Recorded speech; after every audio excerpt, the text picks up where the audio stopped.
Oh man. Hey guys, this is Gene Jensen, and we're going to talk about my 5 favorite pre-spawn lures. Look at that fish, golly.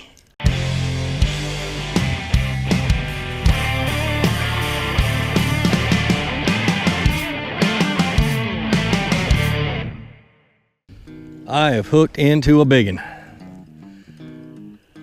Hadn't even come up yet. I mean a biggin. Maybe a catfish, but he's something. Or one of them big old carp that I accidentally snagged.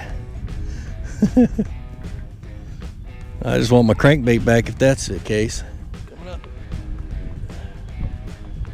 Oh no, it's a big old bass. Oh gosh. I mean a biggin. Man, I love pre-spawn bass fishing. Whew. First bite of the day.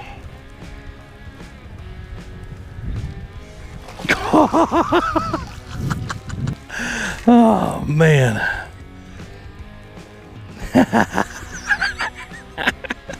Jesus. Oh man. 5.13 pounds. Nice. Look at that fish. Sweet. Man. Oh. Look at that fish. Oh. 5 pounds even.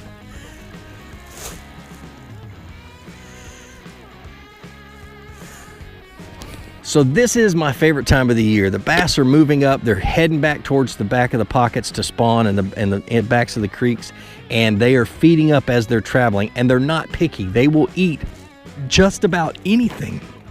But the most active bait during that period of time is actually a crawfish. So a lot of my baits have to do with fishing or matching a crawfish.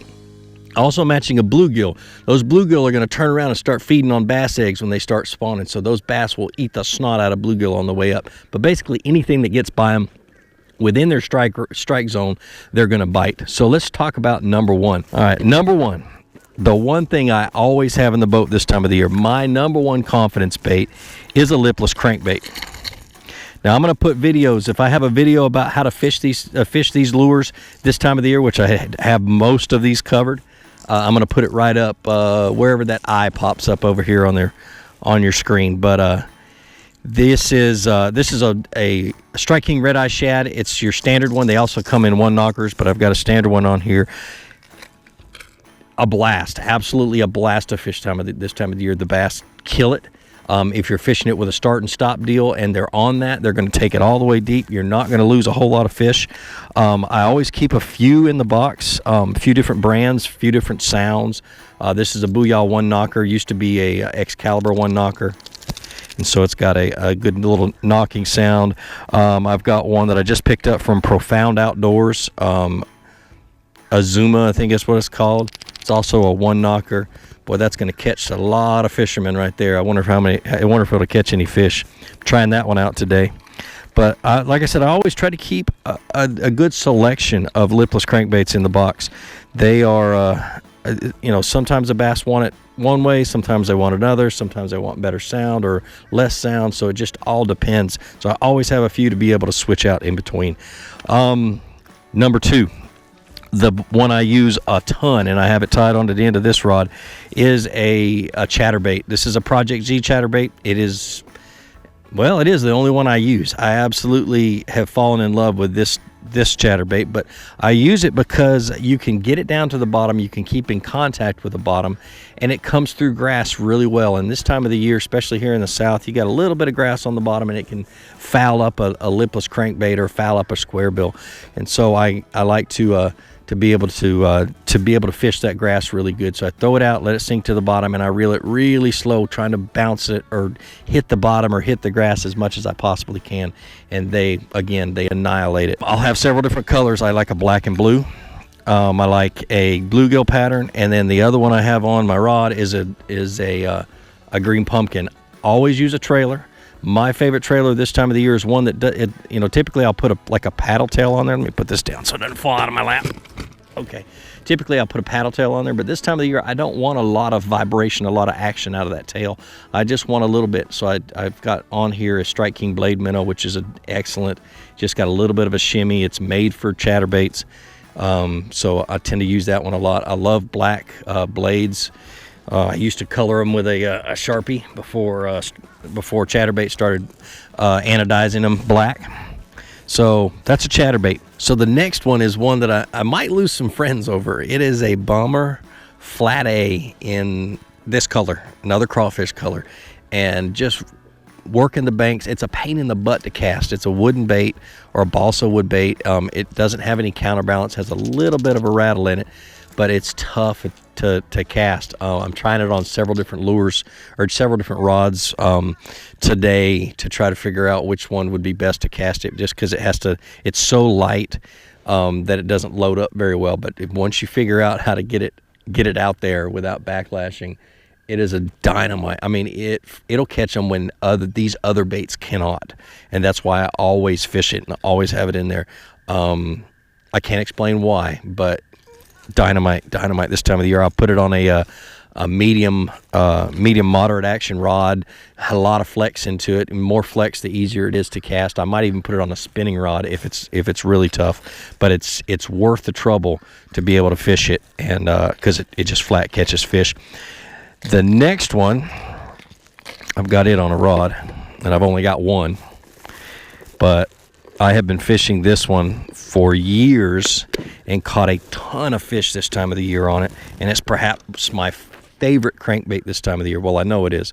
I mean, it's got scratches and scars and teeth marks all over it, but it is a Sixth Sense Crush Flat 75X, I think they call it. You can see I fished the crap out of it, and it catches fish. And what I like about it is most of the time this time of the year, especially when the water temperature is in the high 40s to 50s, they don't want a whole lot of sound. So if this one has just one little bitty rattle in it, it just knocks. I don't know if you guys can hear that or not, but it just knocks just a little bit. It's a square bill, so it bounces off a cover. It's a flat-sided square bill, so it has a tight wiggle. They don't want a wide wobble, and it's just perfect. The colors are always that I always start with are orange. I have a shad color in there just in case, and absolutely perfect for this time of the year. Not a sponsor. I bought this one years ago. It's just one of those things that I absolutely know that'll work this time of the year. I have a ton of confidence in it.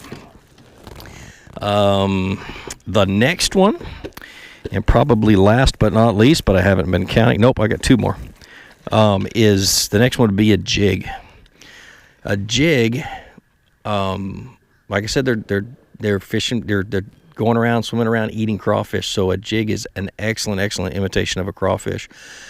Throw it out, let it sink to the bottom, drag it really, really slow. This is one of my jigs. It's a Seabird Outdoors jig, part of the Flukemastr series, a brush jig. I have a finesse jig, and then I have a football jig tied onto the rod behind me. Put a trailer on it that doesn't have a whole lot of action, maybe a Zoom Super Chunk, nothing that has a whole lot of flop to it. Drag it around. Keep it on the bottom, don't hop it. Watch this video right here, and you'll go out and you'll catch some freaking giants this time of the year on a jig. And then last but not least is one that if I'm fishing a timber lake or something that has a lot of laydowns and things like that, I'm going to go with a spinnerbait. And stumpy stuff, I'll throw a square bill or a spinnerbait. But this, 1/2 ounce to 3/4 ounce, I'm letting it sink to the bottom. I'll make sure that the first one I always try is going to be a Colorado blade, because I want to be able to fish it really, really slow and just work it over stumps and over brush and things like that. And I love them in shad patterns. I love them in bluegill patterns, and they work. I mean, they flat out work. I always keep another one in the box that's a willow leaf blade, just in case they want it a little bit faster and they want a little less thump. But friggin' awesome. Now, a couple other baits that I have in here that I haven't mentioned is a square bill. So I guess it's number 6. But this is, again, a crawfish colored square bill. This one's painted. I picked this up at the Tennessee, one of the East Tennessee sports show, and I picked it up from some high school kids were selling it, and they paint their baits. It's called C3 Custom Lures, Colt Woodridge, and this is an absolute gorgeous color. It's not quite, like apple red. It's more of it's got a little bit of pink in it. And I'm betting money that this one's going to kill it. It's got just a little bit of rattle to it. And then I got a bigger one. I got a 2.0, a little bit deeper rattle to it and more red. So I'm going to try those two out today just to see. But little shameless plug for those guys, but it's pretty cool to see high school kids with their own booth at an expo selling baits. That's that shad color. Crush 75. Well, that's it. That's what I have in my box. Prespawn is a great time to just go out and whack some big ones. I've had the biggest stringers of my life during this time of the year. And like I said, it's when that water starts to warm up, the fish start to move shallow and feed.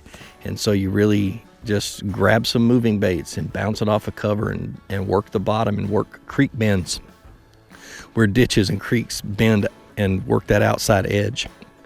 And you'll catch some good ones. Well, like I always say, be sure to introduce somebody to fishing. Introduce them to my channel. Let me help you teach them how to fish. More importantly, get out on the water. Go ahead and catch some fish.